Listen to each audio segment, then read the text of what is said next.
he was, squinting down the gun barrel at my throat. I was wishing I'd taken Lefebvre's advice and kept out of the whole deal. Then I saw his fingers start to tighten on the trigger, but all I could do was stand there, helpless, knowing that in one more second, death would be flying my way.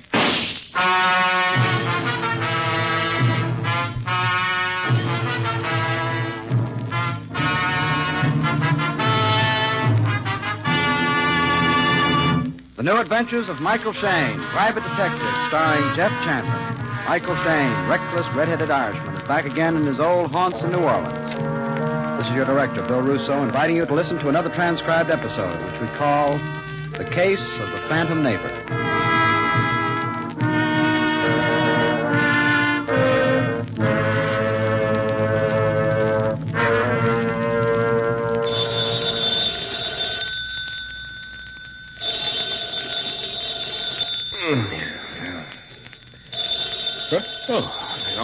Okay.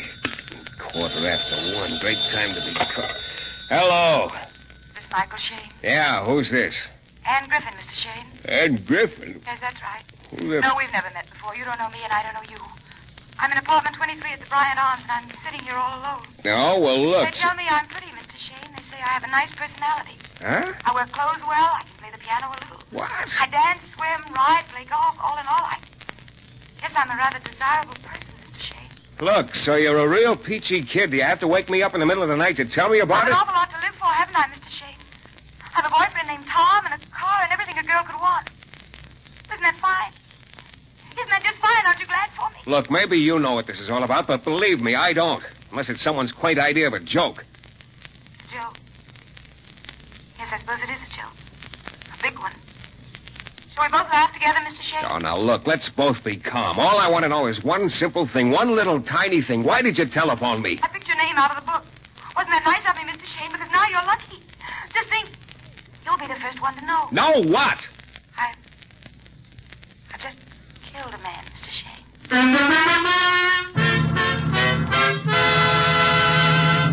In a moment, we'll return to the New Adventures of Michael Shayne and the case of the Phantom Neighbor.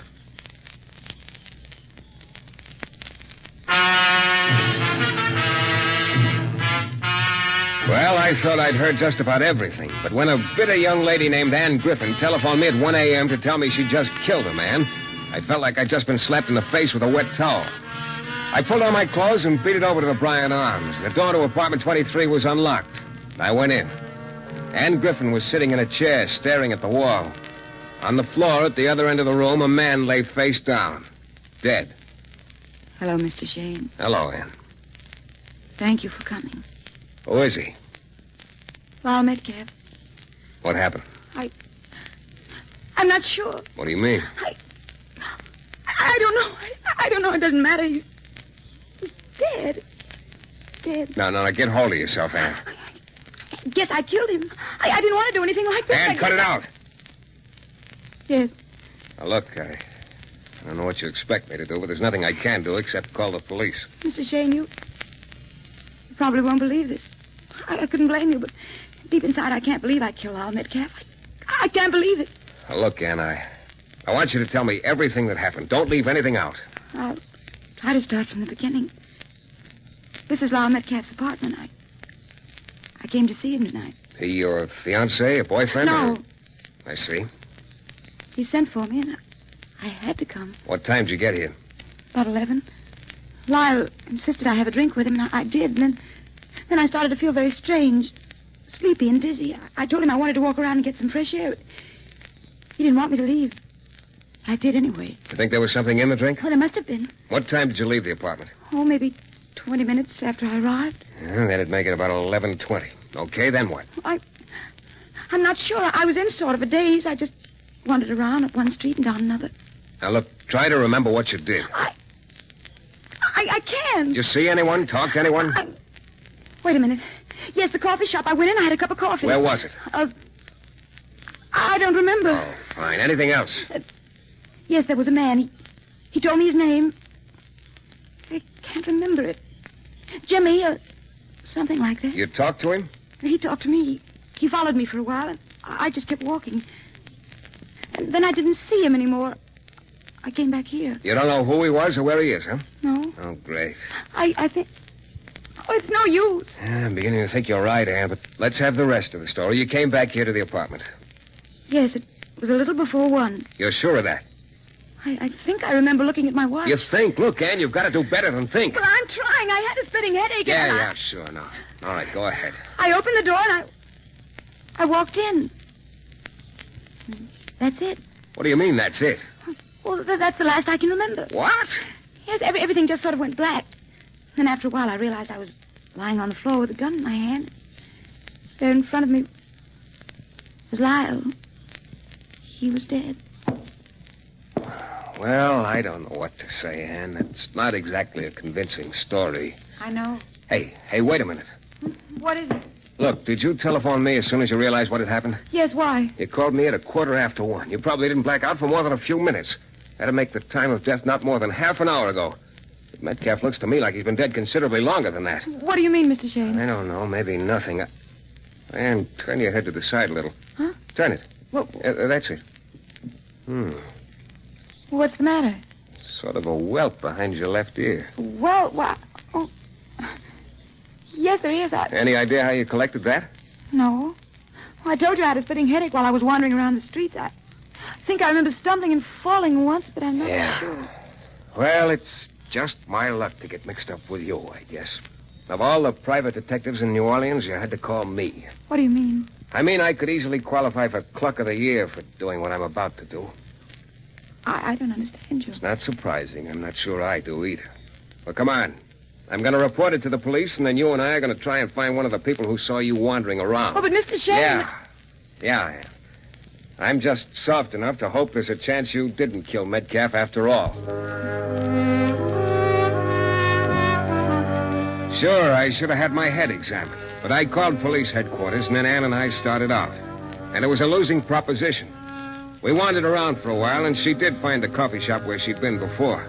But according to the gent there, she only stayed long enough to discover that she didn't have a nickel with her, and then she beat it again. Which meant she had an alibi for exactly 1 minute of those 2 hours. We kept on a while longer, but I could tell none of the streets looked familiar to her. I guess it's no use, Mr. Shayne. I don't remember anything around here. I think we might as well go back. Yeah. I want you to know how much I appreciate your help anyway, Mr. Shayne. If you could only remember more about this gent Jimmy you say was following you for a while. The guy who wanted to make a date. What did he look like? Sort of tall and thin, I think. I know, Mr. Shayne. I know it's not enough of a description to give you 1 chance in a million of finding him. What's the good of talking anymore? Look, Ann, before we go back, I want you to try just once more. Is there anything you haven't told me? Have you left out anything at all? I don't think so. At least, not that I can remember. Okay, Ann, let's go back. We went back to the Bryant Arms, and neither of us was very talkative on the way. I opened the door to apartment 23, and we went in. Metcalf's body was still on the floor, but the chair right beside him was now occupied. Hello, Shayne. Oh, hello, Lefevre. This Ann Griffin with you? Yes. This is Inspector Lefevre of Homicide, Ann. Yes. That private eye badge getting a little heavy for you? What do you mean? I mean, maybe we could give you a lift and take it off your hands. Now, look, Lefevre, I reported the murder, didn't I? Yeah. And then you and Miss Griffin here decided to have an evening on the town, maybe. Please. Look, Lefevre, I was just I'll trying save it, Shayne. I want to question Miss Griffin first, but I'll get back to you again. You can count on it.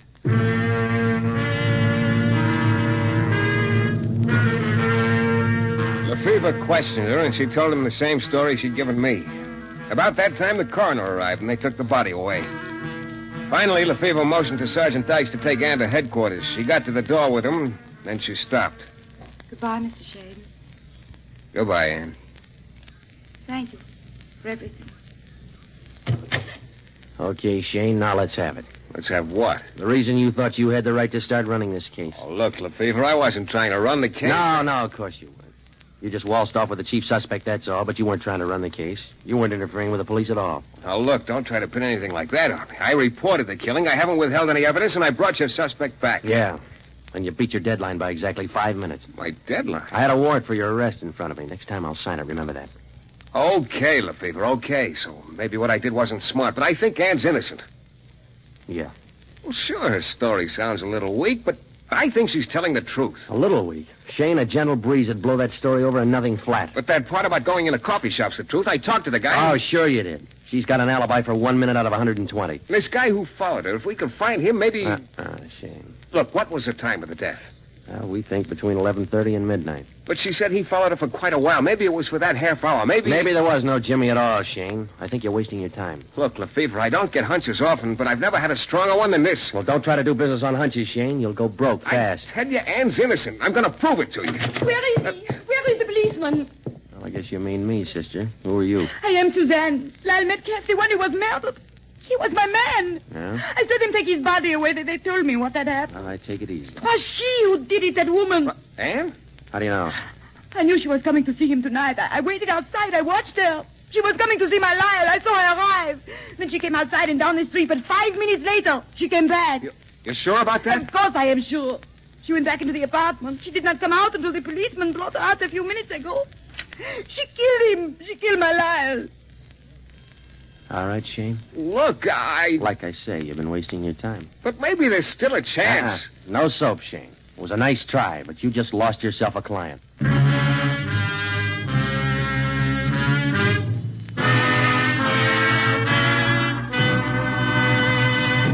In a moment, we'll return to the new adventures of Michael Shayne in the case of the Phantom Neighbor.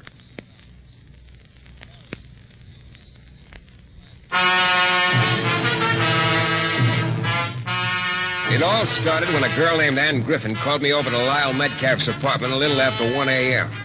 There was Metcalf dead, and Anne pretty hazy as to whether she'd killed him or not. I tried to sell Inspector Lefevre on the possibility that Anne was innocent. About then, the dead man's girlfriend, Suzanne, came barging in and said Anne had only been gone from Metcalf's apartment 5 minutes instead of 2 hours, all of which cut the ground right out from under my feet. Well, I left and started back to my office, but I hadn't gotten very far before a very rugged-looking guy collared me. Just a minute, Shayne. Who are you? And get your hands off of me. Okay, Private Eye, open up. I said get your hands off me. Who are you, anyway? Tom Harris. Ann Griffin's my girl. Well, so I still don't see where you get off shoving me around. I want to know who put you up to it. Who's paying you? What are you talking about? Paying me for what? For hanging this frame on Ann. Frame? Are you by any chance talking about the Metcalf killing? You know that's what I'm talking about, and the way it looks to me, somebody hired you to drag her into it. Oh, get this, Harris. I've spent most of the night getting my neck in a sling with the cops while I wandered around with your girlfriend trying to find an alibi for her because I believed she was innocent. Huh? Right up until a witness told us Ann was lying. So I'm in no mood to listen to you sound off about something you don't know anything about. Hey, wait a minute. You were trying to help Ann. What did you think I was doing? Trying to see how mad I could get the cops at me? Well, look, Shayne, I guess I got a couple of things wrong. And I guess you have, brother, so if you'll just get out of my way before I... Well, I'm sorry. I guess... Well, the whole thing has sort of knocked me for a loop. Hey, wait a minute. You said something about a witness contradicting Ann's story? That's right. Why, I can't believe it. I can't... Ann would... Trouble is, Harris, right now the cops do believe it. Mr. Shayne, I don't know what Ann was doing in Metcalf's apartment. I don't intend to ask her. But I do intend to stick with her. Yeah, I think you better. Because it looks very much like Ann's going to need all the support she can get.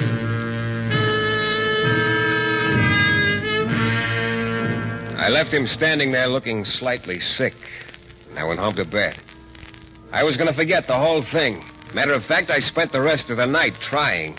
I tried right up until the time I walked into Lefevre's office at 9 a.m.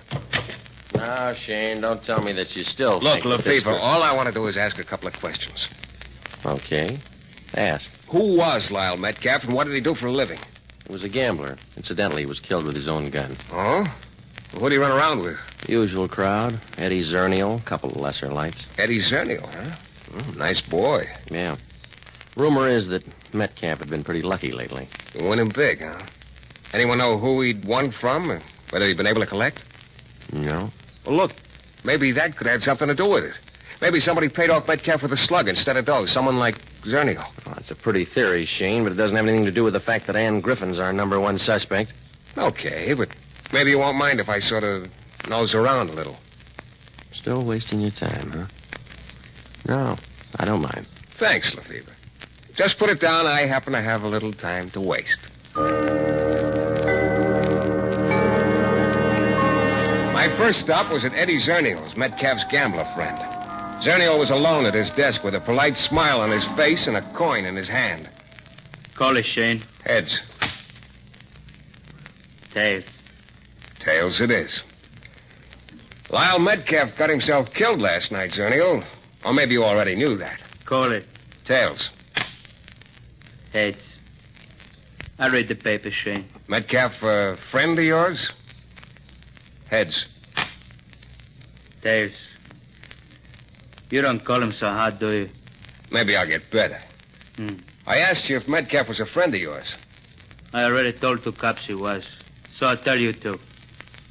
Metcalf was a friend of mine. That make you happy? Heads. How can you be so wrong so often, Shayne? Tails. Metcalf owe you dough, Zernio, or was it the other way around? I owed him, though. Oh? Yeah. 2 bits. That sound like a good reason for killing him? Tails. Well, you're consistent, Shayne. You call him wrong every time. Maybe that means you should quit trying to call him at all. Get it? Yeah. On the other hand, maybe it means you should quit using that second coin you've been hiding in your hand. Get it? Well, aside from a lesson in coin flipping, I'd gotten nothing from Zernio. I went over to Metcalf's apartment and wandered around for a while. Just about to give up and leave when it hit me. I'd been in his bedroom, and all of a sudden I realized I'd been staring out the window. What was outside was a narrow air shaft, and 4 feet away was another window. The apartment on the other side of the building that backed up to the air shaft. I stared across the shaft, but there was no sign of life in the other apartment. I beat it down to the manager, but it got me nothing. The apartment had been vacant for 3 weeks. Well, about then, my head was feeling very bruised from the stone wall treatment. I started down the hall of the apartment house, turned the corner toward the front door, and ran right into Lyle Metcalf's girlfriend, Suzanne. Well, what are you doing around here, Suzanne? Why, I live here. Here, in this apartment house? What is wrong with that? Nothing. What apartment do you live in? 26. Now, I must go. Get out 26. of my way. That's around the corner from Metcalf's apartment. Why? Incidentally, there's something I wanted to ask you about the story you told Inspector Lefevre last night. I have nothing more to say. You told him you've been watching Metcalf's apartment all evening. Where were you watching it from? Oh, let me Where go. were you? My apartment. Now, let go of me. Oh, no. You can't see Metcalf's apartment from yours. No, I mean it was from the street. Oh, no soap, Suzanne. The cop on the beach said there was nobody outside. I mean to tell you. Yeah, you were lying, Suzanne. No, I tell you, I saw You're her. lying. You weren't in any place where you could watch Metcalf's apartment. I say let go of me. You have no right. I've even got it figured out why you were lying. You knew Ann was coming to see your boyfriend. You got jealous. You figured you'd try to hang it on her if you could, right? I have nothing more to say to you. Yeah. Lefevre. Shayne, you're a big bully. Look, did you hear what Suzanne just admitted, Lefevre? She was lying when she said Ann was only away from Metcalf's apartment 5 minutes. Yeah. You probably caught her off guard with all that fast talk of yours and the bluff about the cop on the beat. Well, then that ought to prove It that... proves Suzanne was lying, Shayne, that's all. But just... Shayne, look. Ann still doesn't have any more of an alibi for those 2 hours than she did before. Now, if you can turn one up, good. I'll give it a listen. But don't bother coming around unless you can. All of which left me no better off than before. Obviously, the only alibi Ann could possibly hope for was the tall, thin gent, Jimmy, who'd followed her around for a while trying to get a date with her while she was out walking. But I'd realized a long time ago that the odds against finding this Jimmy were just about 1,000,000 to 1. So by the time I got back to my office and pushed open the door, I couldn't have been feeling any lower. I started for my desk, but the chair was already occupied. Well, you're Shayne, aren't you? Yeah, who are you? Name's Jimmy. You believe in making yourself at home, or... Hey, wait a minute. Let's have that again? I said my name's Jimmy. Oh, no, it just couldn't be. Sure. I'm the guy who followed Ann Griffin around the streets last night. Well, I'll be... So I break my neck trying to find you, finally give up, and you walk right into my office. I read in the papers what the girl said about a tall, thin guy named Jimmy following her around. She's right. It was me. So I thought I'd better show up, help her out. Hey, look. You have any idea how long you were following her around? Sure. From a little after 11 till past 12. Are you sure about that? Sure. I'd stop her and talk to her a while, and she'd start walking again. I finally gave up. I figure when it's that tough to get a date, it ain't worth it. From a little after 11 until past 12. Yeah, that does it. Does what? It covers Ann for the time of the killing. Oh, brother, you don't know how glad I am you dropped in. 'Cause you've done a lot more than just help Ann. You've saved her life. Jimmy and I headed for police headquarters. He told his story to Lefevre, and 20 minutes later, Ann was out of jail. Her boyfriend, Tom Harris, called for her, and it looked like my job was just about over. Come on, dear. I'll take you home. Never mind, Tom. I'll just get a taxi back to my apartment. Look, it's late. Please, Tom, I'd just rather be alone for a while. Oh. Well, sure, Ann. Okay. Mr. Shayne, after everything you've done for me, saying just thank you is so inadequate. Thank you. Sure. You probably think I'm a prize heel, Shayne, for acting the way I did after Ann was arrested. I can understand how you felt, Harris. You know, I'm really not such a bad guy when you get to know me. Oh, glad to hear it. And if there's anything I can ever do, well, you know. Yeah. Well, I'd kind of like to get back to my apartment. I'm just a little tired. Goodbye, Mike, and goodbye. So long, Ann.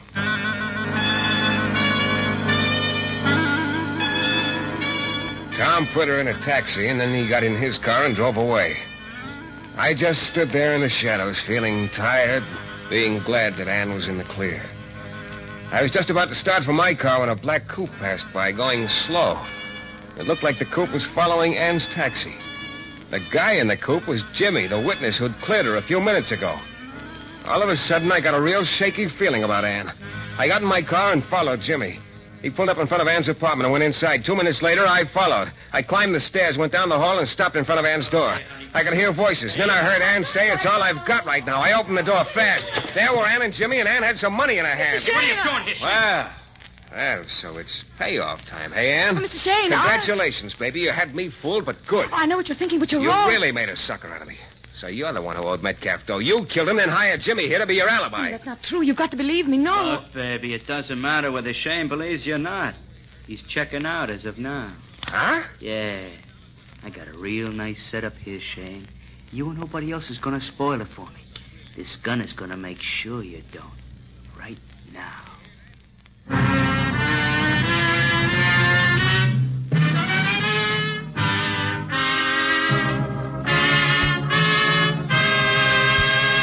In a moment, we'll be back with a thrilling climax to tonight's Michael Shayne adventure.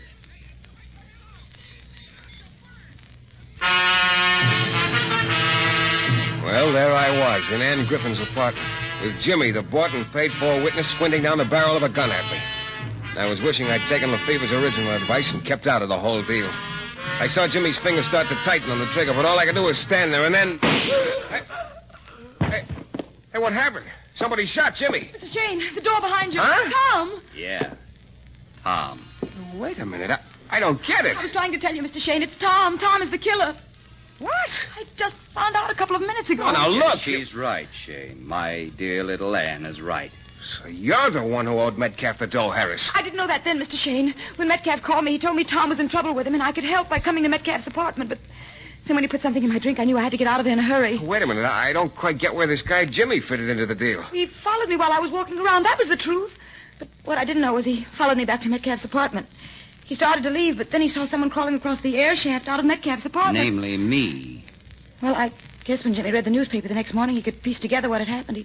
He was afraid to try to blackmail Tom. So instead he got you released from jail so he could blackmail you, huh? I didn't know what to say when he came to me just a few minutes ago. I thought if I could stall him... Yes, my dear. And speaking of stalling, there's been a little too much already. Well, Harris, it was a pretty workable idea, wasn't it?